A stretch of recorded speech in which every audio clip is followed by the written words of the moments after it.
The thing is, when you're a kitchen and bath designer, it's different than an interior designer. How so? Interior designers learn about furniture placement and colors and things like that. Kitchen design, especially what I do, I sell cabinetry and countertops, you have to know more construction and how it's going to fit. Interior design school doesn't teach you that.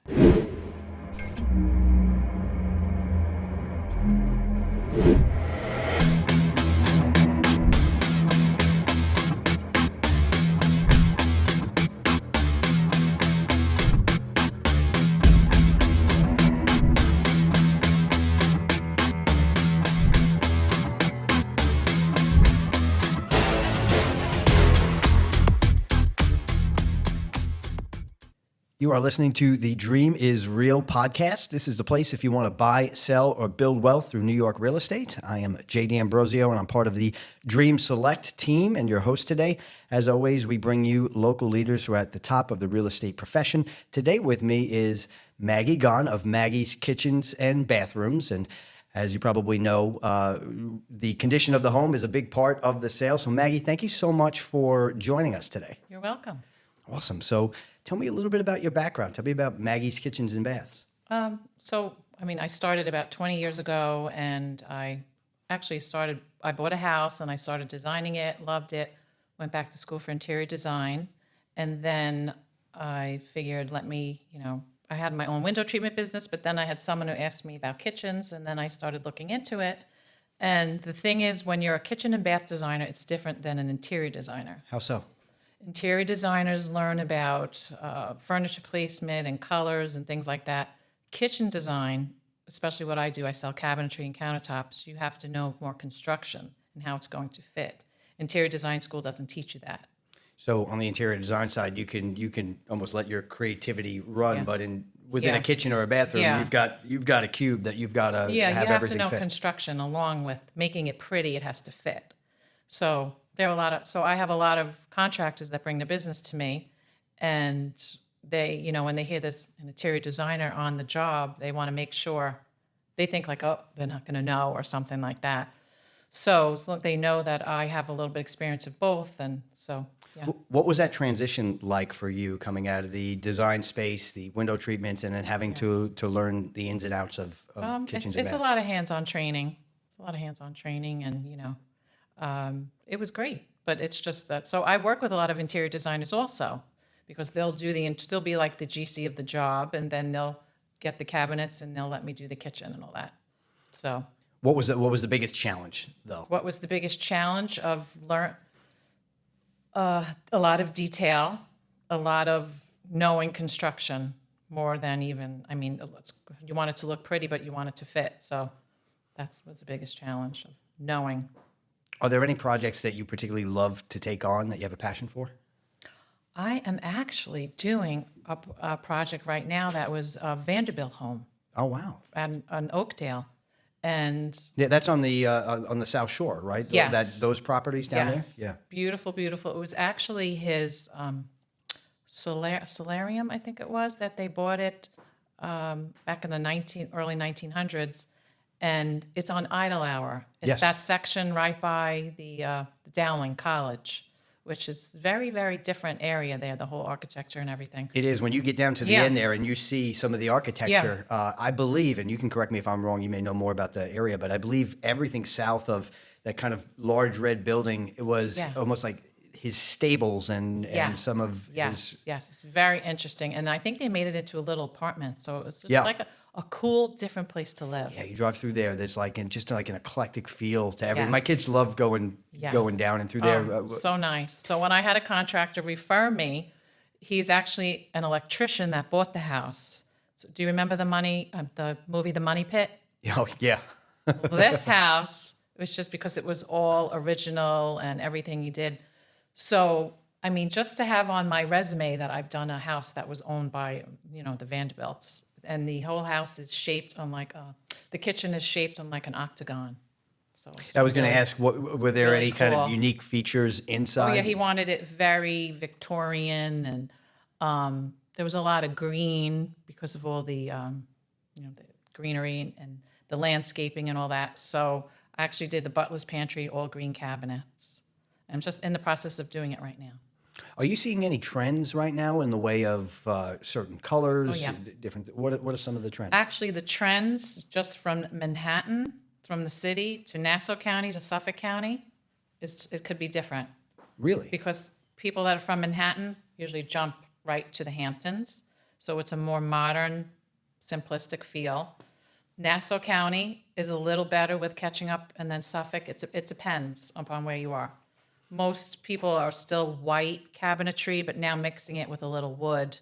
But now it's my main kitchens are like an off-white with like a wood island or a blue or a green, or not just a stark white kitchen anymore. So, in the context of real estate, you had shared with me that you do work often with real estate agents that either have you come in and take a Yeah. look and assess, Yeah. or maybe give some direction to Yeah. homeowners. Give me some examples of how you step in there. An example is I've had real estate agents say, look, I have these buyers, they want to buy this house, but it's a total fixer-upper. But they know they have to do, and of course, the most important is the kitchen and the bathroom. And can you come in and, just to see and say how much this would cost, how much the cabinets would cost, how much you ballpark, which I can pretty much, being in the business so long, can say, okay, the kitchen's going to cost you about this, and the bathroom will cost you. So they have an idea of an overall, can they afford it? Will it be, can they do that? Yeah, because I mean, we all know that the kitchen and the bathroom are perhaps one of the largest selling points of the house. What do you think that these spaces are so important to buyers? The kitchen is now the heart of the home. It's the main, it's the main selling point too. I mean, if the kitchen is brand new and the bathrooms are all new and updated, people love that. Yeah, houses sell faster, Yeah. and in terms of any real Yeah. estate transaction, Yeah. obviously time is Yeah. money in so many ways. I read a recent study from the cost versus value. It was a cost versus value report from Remodeling Magazine, and talked about some of the return on investments, with kitchens being somewhere between like 31% and 42%, bathrooms ROI being more around like 52% there. What are you seeing as some of the main factors in any project that is really like the not only the wow factor, but bringing the most value to the consumer? Meaning the kitchen or the bathroom? Well, let's actually, yeah, obviously both are wildly different, right? So Yeah. let's start with the kitchens in general. If you're talking to a homeowner, Yeah. what should the focus be in terms of upgrading their kitchen? Well, it's pretty much assessing their cabinetry and what they have and how old it is, and if it just needs. Sometimes people just paint the cabinetry and they'll spruce up the kitchen. Well, they'll do the countertops and the backsplash, update the hardware, redo the floor. So there's different ways of making it really nice. So sometimes it's not a full Yeah. knockdown, Yeah, drag it doesn't out. always have to be, but most kitchens I walk into, it's okay. We're taking this wall down, because open concept. But, so open It's concept very is big. still Yeah. the. Yeah. Yeah, it's interesting. You look at especially some of the areas here in Suffolk where the houses were built in the 40s, 50s, 60s. You're going to have to knock some walls down because apparently, Yes. our parents and grandparents they like the closed concept. Yeah, yeah. There's a couple that still do, but most want, nope, we want this giant island. We entertain. It's really getting the wants and the wishes of, the individual customer, what they use it for. Fair enough. And you had talked about some trends in the direction of what's becoming popular. What in the let's talk kitchens. What's overhyped? Hi, my name is Tyrone. I'm the owner and trainer here at Fly Fitness. We work with children of all ages, sports-specific training, soccer, basketball, lacrosse, football, you name it, we do it here. We also work with the beginner, the person that has never been in the gym before. We get you from point A, point B, and we take you through the alphabet of training. We also do rehab, ankles, back, knees, shoulders. The older we get, the more fragile we are. So those things that I just mentioned, those are things that we're definitely going to need help with. That's what we specialize in here at Fly Fitness. Come and join us.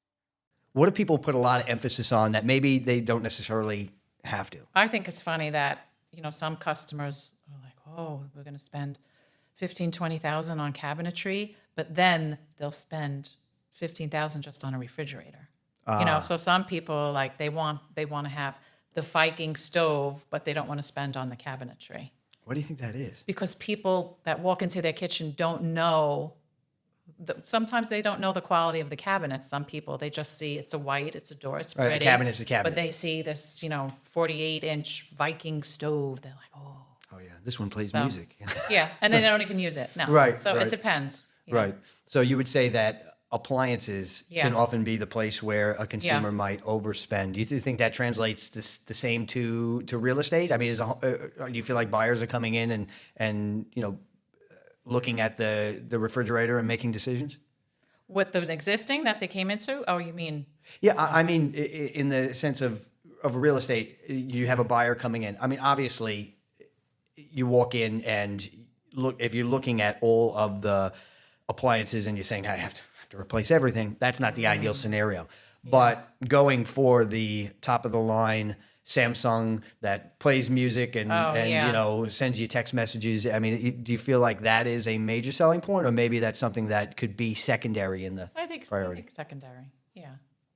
I think I like to make sure this function and it looks pretty and it's different and it's not just, sticking cabinets here and there. It's just, you don't have to spend a lot of money to make it look nice. Stainless steel was like the way to go for a while. Is that still the case, or? Mostly stainless steel, but there are some now. GE Cafe has where they have the white, they're bringing the white back, but then you can pick the different handles. Like you can pick like a copper or gold is very in right now. Copper, like fully copper? No, I'm saying the handles, Oh, the handles. all the hardware. You can pick the different hardware. Black and brushed gold is very popular now with hardware. And that matching with probably complementing the cabinets and some of the other. Yeah. But you see a lot of mixed metals too. You could do whatever you want. Let's turn to bathrooms and talk about some trends in bathrooms right now. What's popular?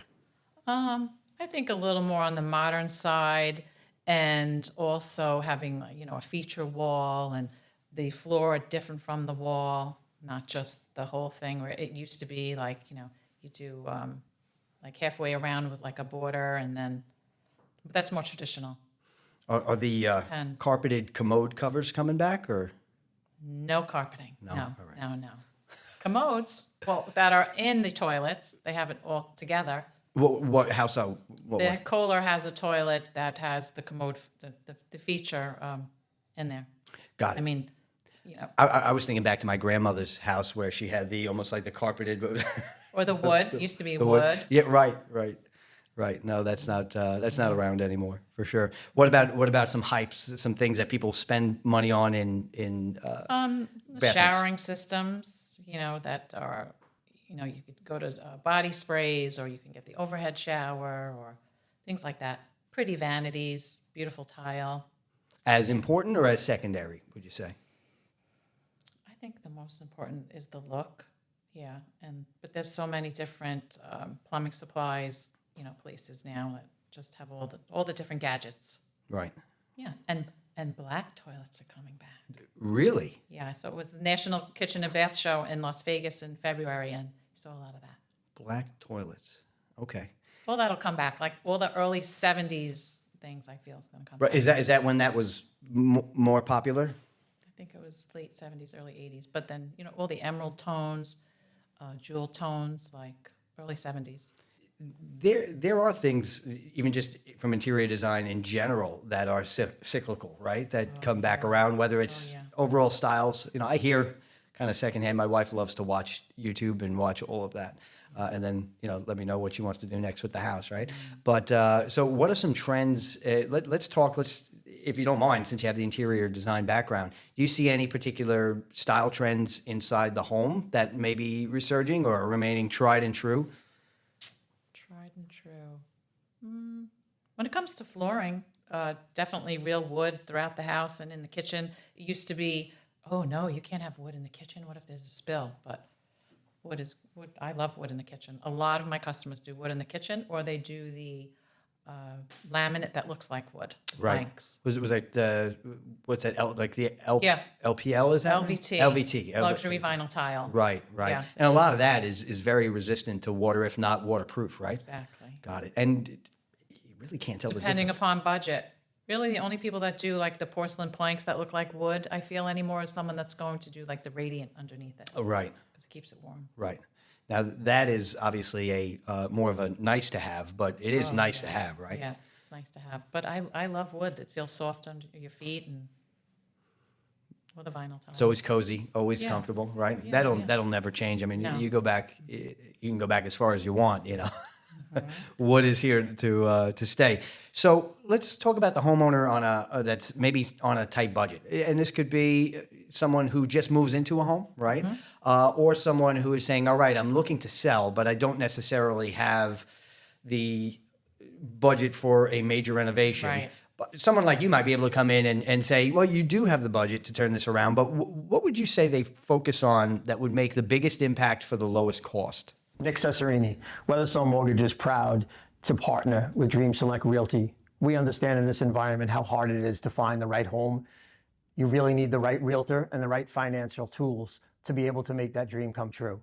Please reach out to either Dream Select Realty or Weatherstone Mortgage to start the process of that dream. Updating kitchen cabinets, probably. And not because that's just my business, but that's what most people see and notice. And, whether they paint them if they're in good shape and just sprucing up the kitchen as much as possible. What does it entail, painting? Is that something that you think a homeowner should seek a professional for or go for it? Definitely seek a professional. It depends upon the quality of the box of the cabinetry, if it could be painted or not, but it all depends. And on the bathroom side of things, what are some small changes that can really transform the space without spending a ton of money? Replacing the vanity and just maybe painting. Got it. So if you're listening and you have the Yeah. little like the bulbous ball lights up top, you may want to That swap too, those the out. lighting is everything. Just replacing lighting is a big thing. Got it. Are you now when you say lighting, are you talking the what type of lighting, if anything, is? Oh, like you said, over the vanity, a light like that, just updating it.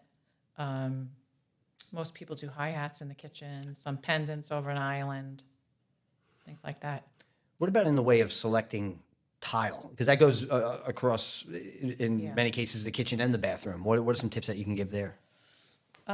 Tile, I mean, it doesn't have to be saving money. It could just be a really nice tile on the floor and then just in the shower area, saving money that way. But there's a lot of inexpensive tile that looks really nice. What are some affordable materials? With the tile? Yeah. It's usually just porcelain or ceramic tile, subway, and different variations of subway tile. And, depending upon if they're modern or they're more traditional, with a subway, you would stack it straight instead of like a brick. So, yeah. So I guess what we're getting at here is that there are a good bit of options that, yeah. that you can have. Look, if you have the budget, you will get, especially if you're going to live in the home for a while, return on investment is there. It's two of the most important selling points. But if it seems like a little bit can go a long way. Yes. A lot of paint can go a long way even. Just a fresh coat of paint. Redoing hardware on cabinets or new countertops is a big thing too, just to do the countertops. Any particular materials on the countertops? Quartz is still the biggest. It's so funny because maybe 5 years ago, I would say, people would say, oh, I want to do granite, it's natural. And I say 9 out of 10 of my kitchens are quartz. Now it's really 10 out of 10. 10 of Quartz, is that quartz. popular right now? Yeah, everything is quartz because quartz is a way of getting that light marble look without it being natural stone because marble can be very porous. Where does quartz typically fall in the way of cost on kind of the scale of the different stones available? It's just as much as granite. It depends. Supply and demand of granite. Some colors are, very inexpensive, and there's some more. And then quartzite is an all-natural stone, which is probably a little bit more than quartz. For people that still want that real natural look, but it's very dense, so it's durable. Somebody had told me recently that porcelain was making a comeback. Yes. It is making a comeback. It is trying to make a comeback because the silica content in quartz is the silica is harmful for the workers that cut the quartz. Okay. Because of the dust and all that. So a lot of these big quartz companies, they're trying to cut the silica content. So with the porcelain, that's how they, get rid of that because it's already banned in Australia. It's Okay. coming to California, and then once it goes to California, it goes to New York. So it's not as much of a style push as it is manufacturing safety is more driving that. Yes. Any difference in look, feel in terms With the of porcelain? Yeah. Yeah, you definitely have to know what you're doing because it's thinner and it has to come almost like this table. It has to come back around and it's more.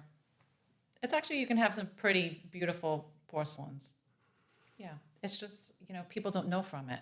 Just like quartz started, people didn't know from quartz. You have to educate them. Right.